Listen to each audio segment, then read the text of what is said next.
Assalamualaikum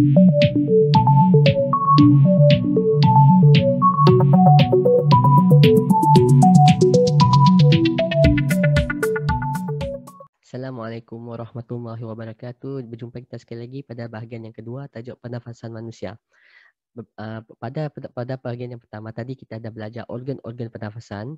Okey, baiklah untuk bahagian yang kedua ini kita akan belajar mengenai bagaimana kita menerangkan proses pernafasan dari aspek laluan udara itu bergerak. Ini adalah tahap penguasaan yang kedua. Baiklah, dalam buku teks ada dua gambar rajah yang menarik bagi cikgu, iaitu gambar pergerakan udara semasa kita nak menarik nafas dan juga gambar semasa kita menghembuskan nafas. Okey, kita perhatikan satu demi satu. Permulaan untuk pergerakan udara semasa menarik nafas adalah udara daripada luar masuk ke dalam badan melalui hidung. Kemudian, udara itu tadi akan dibawa ke trakea dan yang terakhir, udara itu akan berakhir di peparu. Di peparu, udara akan melalui bronkus dan juga pada titik yang terakhir iaitu di alveolus, berlakulah proses pertukaran udara. Gas oksigen daripada persekitaran akan diserap masuk ke dalam badan manusia, manakala gas karbon dioksida yang telah digunakan oleh badan manusia, bahan buangan, akan dibawa keluar. Jadi, apabila itu berlaku, maka kita kena lihat gambar yang kedua ini. Gas-gas buangan yang bermula daripada peparu akan dibawa naik ke trakea dan akhir sekali akan dilepaskan semula ke persekitaran melalui hidung. Baiklah, perhatikan kedua-dua gambar ini. Apakah perbezaan yang paling ketara? Perbezaan yang pertama adalah titik permulaan pergerakan udara. Jika semasa kita menarik nafas, permulaannya adalah di hidung. Tetapi jika semasa kita menghembus nafas, gas permulaan udara itu adalah di peparu. Manakala, jika kita menarik nafas, titik akhir pergerakan gas adalah pada peparu. Dan terbalik dengan menghembuskan nafas, titik akhirnya adalah di hidung, iaitu udara itu dibawa keluar. Jadi secara ringkasnya, anak panah ini boleh membantu anda memahami secara lebih langsung lah.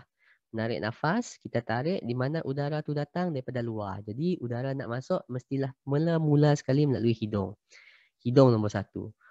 Kenapa kita nak hembus nafas? Kita nak buang udara yang kita tak perlukan. Dari mana udara yang kita tidak perlukan itu? Di dalam paru-paru. Jadi permulaannya adalah peparu. Cikgu harap ringkasan cikgu ini dapat membantu pemahaman murid-murid sekalian. Okey. Bahagian yang kedua, untuk penguasaan yang ketiga pula, kita akan belajar untuk menceritakan, mengitlak bagaimana pergerakan dada itu berlaku semasa menarik dan menghembus nafas. Okey, ini adalah gambar yang mudah. Inspiration ataupun menarik nafas, dada kita akan membesar, mengembang dan menyebabkan saiz peparu perbesar. Menyebabkan udara daripada luar masuk ke dalam paru-paru. Manakala untuk menghembus nafas, kita nak buang udara yang dalam peparu ni macam mana kita picit dia. Kita tolak dengan tulang rusuk dan juga dengan diafragma, udara itu akan terhembus keluar ke persekitaran. Okey. Ada juga gambar yang lebih jelas. Tengok daripada sebelah sisi. Okey, ini salah satu tips lah kepada calon semua. Jika kita menggunakan gambar sisi, kita boleh lihat perbezaan saiz paru-paru. Okey, ini adalah semasa briefing, menarik nafas. Apa yang kita dapat perhatikan, perbezaan yang pertama, saiz paru-paru, peparu semasa menarik nafas dan menghembus nafas adalah berbeza. Semasa menarik nafas, saiz peparu adalah besar. Manakala semasa menarik nafas, menghembuskan nafas, saiz peparu adalah kecil. Kenapa besar? Kenapa kecil? Apabila peparu itu besar, ada ruang untuk udara masuk. Ada menyebabkan perbezaan tekanan. Di dalam ni tekanan rendah, di luar ni tekanan tinggi. Ini kita akan belajar lebih lanjut lah. Cuma kita perlu pengetahuan asas kita mengapa udara masuk sebab tekanan. Tekanan ini rendah, tekanan luar, jadi udara masuk ke dalam paru-paru. Mengisi peparu kita dengan udara. Nanti kita akan belajar konsep vakum. Vakum juga akan macam vacuum tapi berbeza sedikit. Yang cuma yang murid-murid perlu tahu, saiz dia sekarang. Saiz peparu besar menyebabkan udara di luar masuk untuk mengisi ruang yang dalam yang besar itu. Okey. Macam mana kita nak membesarkan paru-paru? Ada dua mekanisme, iaitu yang pertama, tulang rangka, rusuk. Otot pada tulang rusuk bukan sahaja membantu melindungi peparu, malahan membantu peparu dalam pernafasan dengan cara otot tersebut mengembang. Apabila proses menarik nafas. Dia mengembang, dada akan naik ke atas. Atas dan keluar. Atas dan keluar. Itu adalah pergerakan dada semasa menarik nafas. Diafragma, ini pengetahuan tambahan, diafragma akan mengembang juga.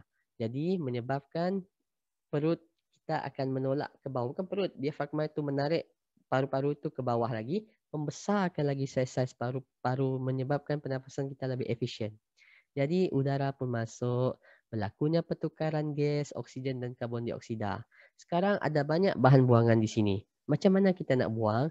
Kita kena buang macam kita hembus belon, kita picit belon tersebut untuk mengeluarkan udara.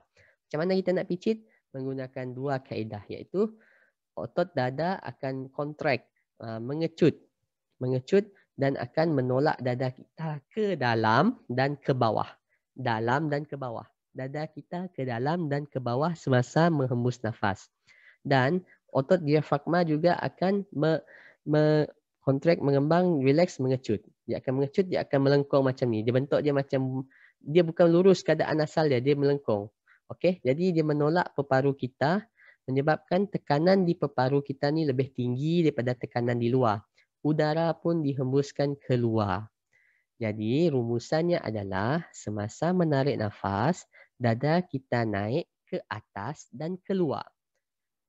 Dan semasa menghembus nafas, dada kita akan pergerakan dada akan lawan kepada naik, dada kita akan turun dan bergerak ke dalam untuk kita tolak nafas peparu itu tadi. Okey. Jadi itu sahaja untuk bahagian yang ini adalah gambar peparu lah. Macam mana peparu, macam mana, apakah yang dimaksudkan cikgu tadi dengan diafragma. Okey. Ingat diafragma ini adalah satu perkara yang tidak ada pun dalam buku teks, tapi kita perlu tahu kerana benda ini membantu yang menyebabkan berlakunya proses pernafasan itu sendiri selain daripada otot dada tadi. Diafragma ini bentuk dia macam ni, melengkung macam ni. Okey, dia bukan melengkung, bentuk dia saja macam ni. Dia akan tarik dada kita untuk dada kita membesar ataupun dada kita mengecut. Okey. Ini adalah bagaimana otot berfungsi. Apa yang cikgu cakap kembang kecut, kembang kecut. Secara ringkasnya, cikgu nak buat satu contoh lah semasa kita menggerakkan tangan kita. Apabila kita naikkan tangan kita, siku kita ke atas, mula-mula macam ni. Apabila kita meluruskan tangan kita dulu lah, ada dua otot.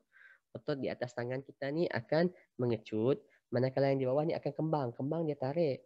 Jadi tangan kita lurus. Okey. Jadi melawan pada perkara ini, kalau kita nak bengkokkan tangan kita, yang di bawah ni akan pula mengecut, yang di atas ni akan mengembang. Okey, menyebabkan tangan kita akan dapat ditarik ke atas. Ini adalah pengetahuan tambahan. Kalau mula-mula tak tahu pun tak apa, tapi kalau lebih tahu itu lebih baik. Okey, itu sahaja untuk bahagian yang kedua ini. Kita akan berjumpa lagi ke bahagian yang ketiga nanti. Sebelum itu cikgu nak rumuskan sekali lagi. Apabila kita menarik nafas, dada kita akan bergerak keluar dan ke atas. Okey, dua dan ke atas. Dada kita akan menarik keluar, naik ke atas. Dada kita akan naik atas dan keluar. Dan apabila kita menghembuskan nafas, bermula daripada peparu, kita nak buang udara dalam paru-paru, kita tekan. Jadi apabila kita tekan, dada kita turun dan ke bawah, bergerak ke bawah, bergerak ke bawah dan turun. Naik ke atas, okeylah. Betul lah. Dada kita akan turun dan bergerak ke bawah. Itu perkataannya. Okey. Itu sahaja untuk bahagian yang kedua ini. Jumpa lagi ke dalam bahagian yang ketiga nanti. Assalamualaikum warahmatullahi wabarakatuh.